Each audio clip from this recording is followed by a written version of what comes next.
उत्तरकाशी धराली की आपदा के नुकसान के आंकलन और ग्राम वासियों के पुनर्वास के लिए सचिव राजस्व की अध्यक्षता में एक 3 सदस्यीय समिति का गठन किया गया है। ये कमेटी प्रभावित हुए लोगों के पुनर्वास, विस्थापन और हानि का आंकलन करेगी। इसके साथ ही कमेटी आपदा से सेब के बगीचों को हुए नुकसान का भी आंकलन करेगी। इस कमेटी में सुरेंद्र पांडे सचिव राजस्व, Ashish Chauhan CEO Uttarakhand civil aviation authority, Himanshu Khurana अपर सचिव वित्त शामिल है। ये कमेटी धराली में आपदा से हुए नुकसान का आंकलन करेगी और सरकार को रिपोर्ट पेश करेगी।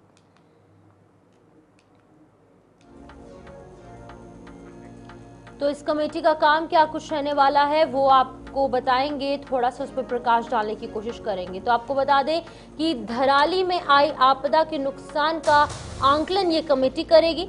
समिति पुनर्वास से संबंधित पैकेज को भी तैयार करेगी। जहां पर विस्थापित किया जाना है उस भूमि का चयन भी किया जाएगा।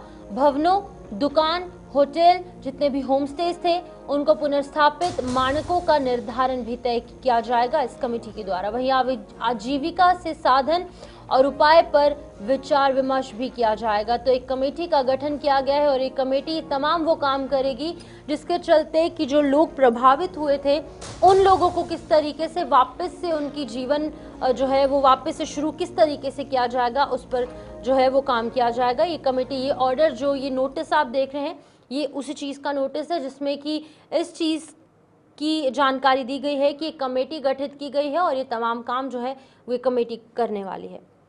अरुण शर्मा हमारे साथ ज्वाइन कर चुके हैं, वरिष्ठ पत्रकार उत्तराखंड से। अरुण जी, आपसे जानना चाहूंगी, एक कमेटी का गठन किया गया है, बहुत ही बड़ी प्राकृतिक आपदा धराली में देखने को मिली, उसके बाद अभी कमेटी किस तरीके से काम करेगी, कौन कौन इस कमेटी में रहने वाला है और कमेटी किस दिशा में काम करेगी, वो बताइएगा।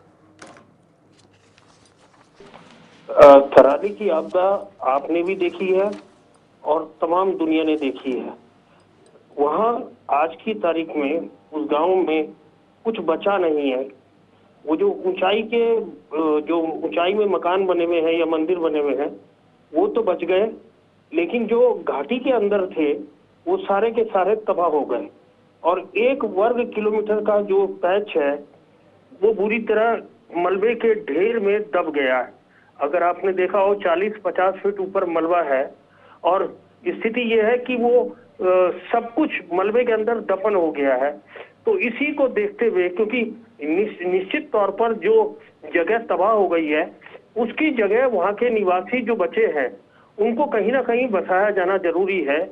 तो उनको कितना मुआवजा दिया जाएगा, उनके भवन क्या रेट लगाएगी गवर्नमेंट, उसके अलावा जो वहाँ जमीन गई है वहाँ के निवासियों की उसका कितना मुआवजा होगा, पुनर्वास होगा वो किस तरह होगा, या हम ये कहें कि उनको अगर मकान बना के देने हैं तो किस तरह दिए जाएंगे, वो सारी चीजों के लिए मुख्यमंत्री पुष्कर सिंह धामी के निर्देश पर ये हाई लेवल कमेटी है। ये नुकसान का जायजा भी लेगी कि कितना नुकसान किसका हुआ है।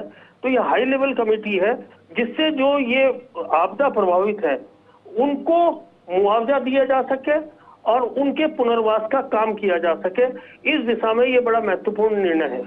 जी अरुण जी, ये भी जानना चाहूंगी कि अब लोग जो प्रभावित हुए हैं कुल मिलाकर कितने लोग हैं और इन लोगों के पुनर्वास के लिए या फिर बाकी इनका राशन किस तरीके से दिया जाएगा, क्योंकि खाने पीने की व्यवस्था के साथ साथ रहने की व्यवस्था भी की जाएगी। तो कुल मिलाकर कितने लोग प्रभावित हुए हैं अगर हम अनुमानित आंकड़े की बात करें, और कितनी राशि लग सकती है इस पूरी चीज में? देखिए, ये तो पूरा का पूरा गांव ही प्रभावित है।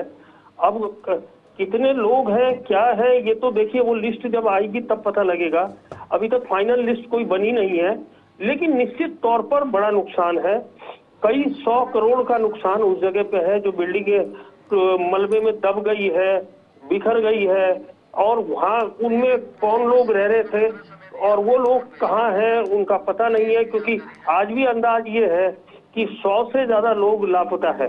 अब उन लापता लोगों को ढूंढने का जो प्रयास हो रहा है फिलहाल, अब ये मंगलवार की घटना थी, आज इतवार हो गया, तो उस हिसाब से जो ये 5 दिन हो गए हैं, इन 5 दिनों में क्योंकि किसी का तो पता नहीं है, और वहाँ मलबों में ढूंढने की स्थिति हो रही है खोजी कुत्ते से, या माइनिंग के जो वो एक्सपर्ट है वो आ रहे हैं, उनमें मशीनें हैं, लेकिन वो मशीनें 40-50 फीट के नीचे तक पता लगा पाएंगी या नहीं, ये भी अभी डाउट है, अभी भविष्य में पता लगेगा।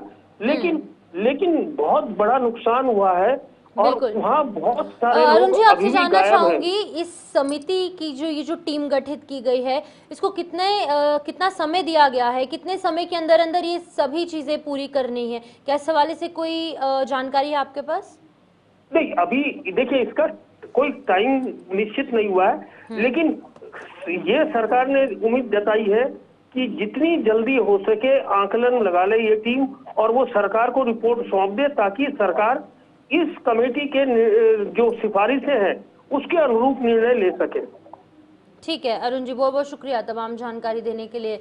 तो ये वरिष्ठ पत्रकार अरुण शर्मा जो है वो लगातार अपडेट कर रहे थे कि किस तरीके से एक टीम गठित की गई है, इसको लेकर एक नोटिस भी जारी किया गया है, और इस टीम का काम होगा कि पहले तो सबसे पहले भूमि का चयन किया जाए कि कहाँ पर ये जो तमाम लोग हैं उनको वहां पर रखा जाए, वहीं पर धराली में आई आपदा का नुकसान का आंकलन किया जाएगा, और ये समिति जो है वो पुनर्वास से संबंधित पैकेज को सबसे पहले तैयार करेगी, और जहां पर इन लोगों को रखना है उस भूमि का भी चयन किया जाएगा। तमाम भवन है, दुकान है, होटल है, उनको पुनर्स्थापित करने के लिए भी ये कमेटी दिन रात काम करेगी, और ये तमाम मानक जो है उनको तय किया जाएगा, और आजीविका के साधन और उपाय पर भी विचार विमर्श किया जाएगा कि आगे की आजीविका, आगे का जो उनकी जिंदगी है, जो उनकी लाइफ है, वो कैसे व्यतीत करेंगे, उनको कुछ काम करना पड़ेगा, वो सरकार उपलब्ध करवाएगी, और ये तमाम चीजें इस कमेटी द्वारा दी जाएगी। लेकिन अब इंतजार इस वक्त का है कि आखिरकार ये रिपोर्ट कब तैयार होगी, कब तक ये आंकलन हो जाएगा।